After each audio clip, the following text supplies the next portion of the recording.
Welcome students. आज हम बात करेंगे इकोनॉमिक्स में थ्योरी ऑफ डिमांड के नेक्स्ट पार्ट की, जिसका नाम है डिटर्मिनेंट्स ऑफ डिमांड। इस सेशन में हम डिटर्मिनेंट्स ऑफ डिमांड के ऊपर डिस्कस करेंगे कि कौन कौन से ऐसे डिटर्मिनेंट्स है, कौन कौन से ऐसे फैक्टर्स है जो हमारे डिमांड को, कंज्यूमर की डिमांड को अफेक्ट करते हैं, और कौन कौन से इस तरह के फैक्टर्स यहाँ पे मार्केट में देखे जाते हैं। जो फैक्टर्स है कौन कौन से इस तरीके से है जो मेनली मार्केट में देखे जाते हैं, जैसे प्राइस ऑफ अ कमोडिटी, किसी भी कमोडिटी की प्राइस, कंज्यूमर की इनकम भी एक इफेक्ट डालती है डिमांड के ऊपर, क्वांटिटी डिमांड के ऊपर।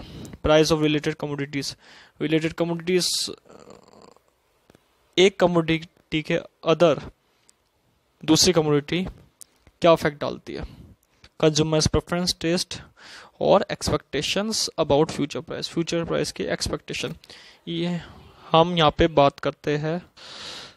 तो इस तरीके 5 फैक्टर्स हम डिस्कस करेंगे, जो 5 डिटर्मिनेंट्स डिस्कस करेंगे जो अफेक्ट करते हैं डिमांड को क्वांटिटी डिमांड के अंदर और मार्केट में। इस तरीके की किस तरह की प्राइस है, किस तरह की क्वांटिटी है, किस तरह की डिमांड है क्वांटिटी के ऊपर, उसको अफेक्ट करते हैं ये मेनली सारी डिमांड।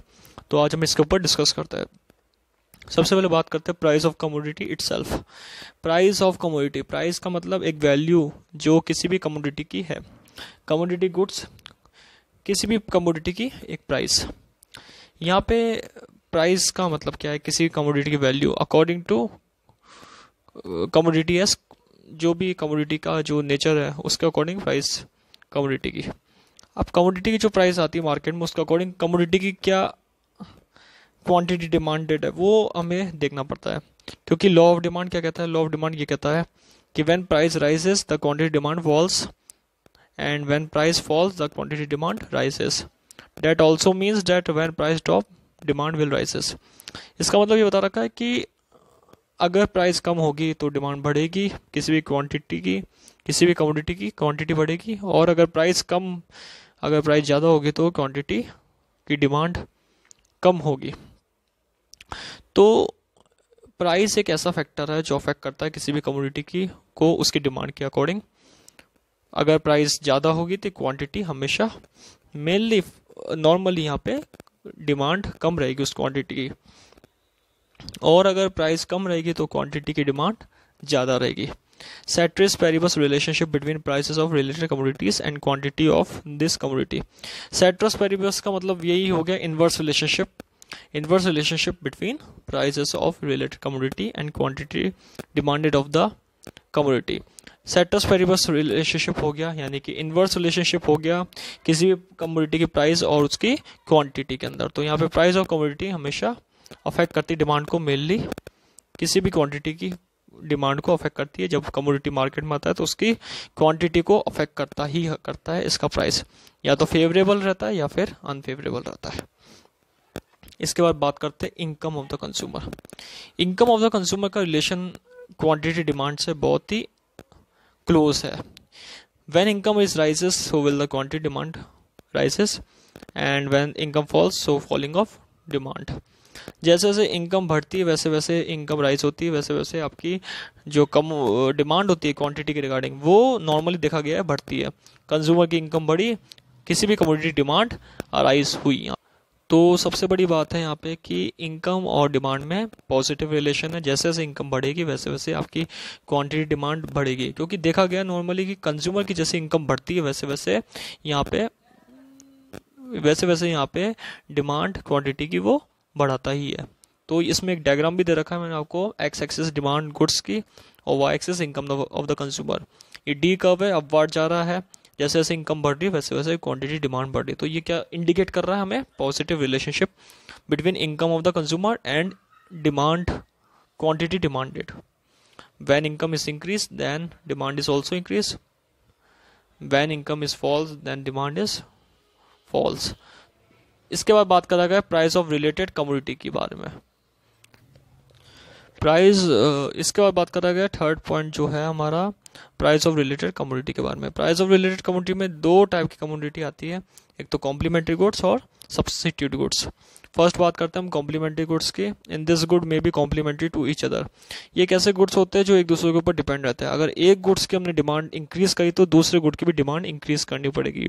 कई ऐसे गुड्स होते हैं जिनकी अगर हमने डिमांड इंक्रीज करी अकॉर्डिंग टू इट्स प्राइस, तो हमें दूसरे गुड की भी जो इसका साथ रिलेशन रखता है उसकी भी हमें डिमांड इंक्रीज करनी पड़ेगी। तो प्राइस का एक इम्पॉर्टेंट रोल होता है यहाँ पे। अगर एक गुड की डिमांड की प्राइस बढ़ जाती है और उसकी क्वांटिटी घट जाती है, क्वांटिटी डिक्रीज हो जाती है, तो दूसरे की क्वांटिटी डिमांड भी डिक्रीज हो जाएगी।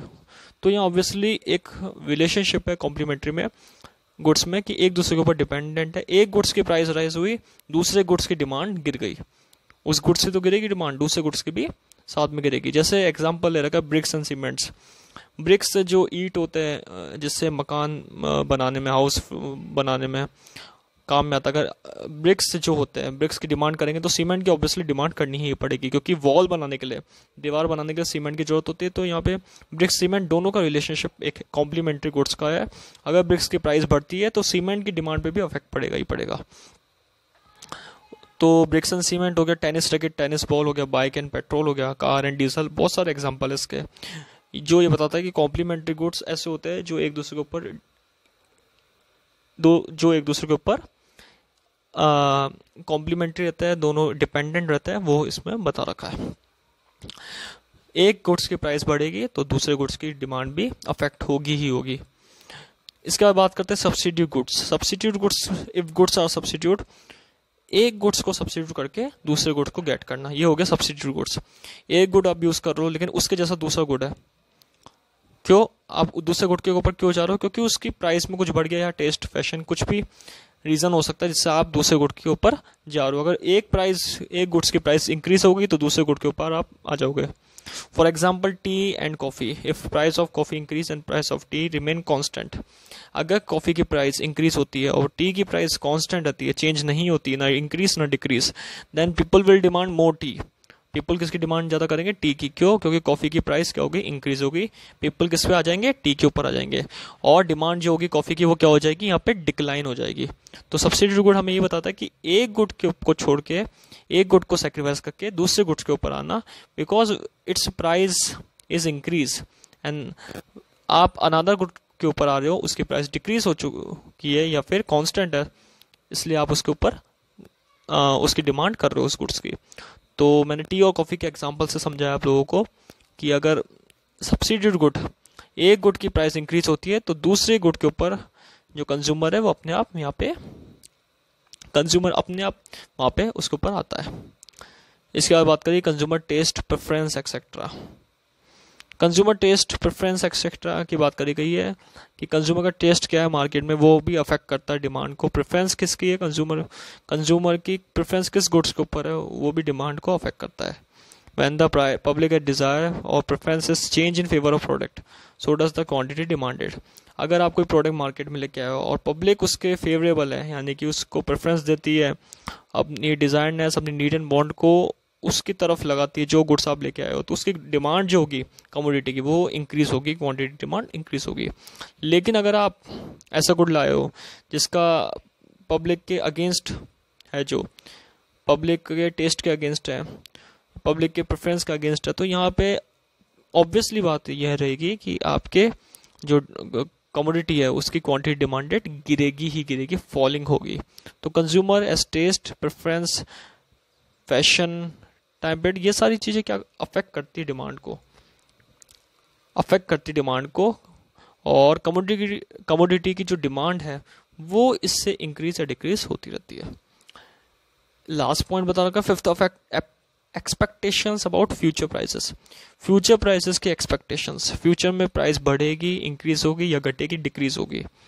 अगर पीपल एक्सपेक्ट करते हैं, when people expect that the value of something will rise, किसी चीज की वैल्यू बढ़ने वाली है, they demand more of it. For example petrol की वैल्यू बढ़ने वाली है